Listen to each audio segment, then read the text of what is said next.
Assalamualaikum warahmatullahi wabarakatuh. Perkenalkan, nama saya Rida Wahyuni dengan NIM 6233210063 dari kelas IKOR A23. Di sini saya akan mempresentasikan tentang farmakologi.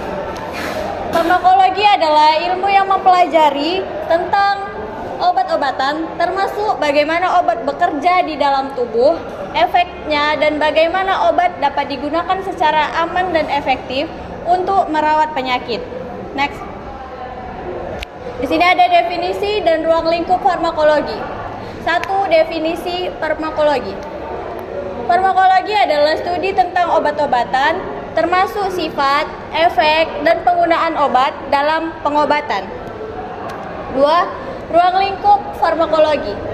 Farmakologi mencakup aspek-aspek seperti farmakokinetik, farmakodinamik, interaksi obat, dan efek samping obat. Yang ketiga ada tujuan farmakologi.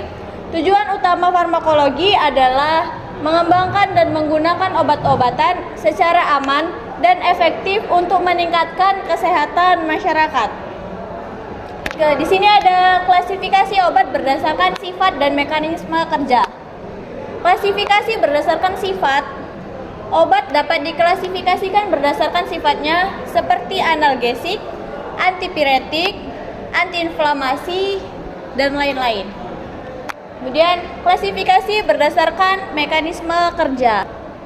Obat juga dapat diklasifikasikan berdasarkan mekanisme kerjanya seperti agonis, antagonis, inhibitor, dan lain-lain. Kemudian tujuan klasifikasi. Klasifikasi ini membantu dalam memahami efek dan penggunaan obat secara lebih efektif. Kemudian ada farmakodinamik, mekanisme aksi obat pada target reseptor. 1. Ada reseptor. Obat dapat diberikan dengan reseptor spesifik di permukaan atau dalam sel target. Kemudian ada agonisme. Obat dapat bertindak sebagai agonis, yaitu meniru dan memperkuat efek alami reseptor.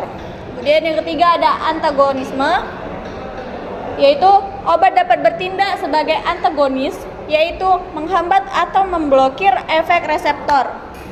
Kemudian yang keempat ada efek terapeutik, yaitu interaksi antara obat dan reseptor menimbulkan efek terapeutik yang diinginkan.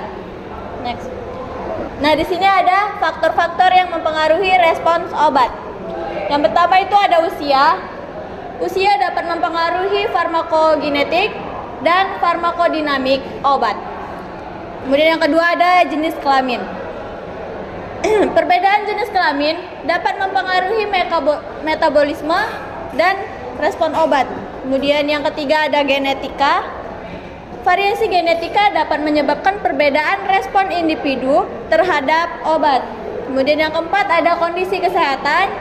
Penyakit atau gangguan fungsi organ dapat mempengaruhi efek dan toksisitas obat. Kemudian ada aturan pemberian obat dan pertimbangan klinis. Yang pertama itu ada dosis, yaitu penentuan dosis yang tepat berdasarkan usia, berat badan, kondisi klinis, dan farmakogenetik. Nah, selanjutnya ada frekuensi.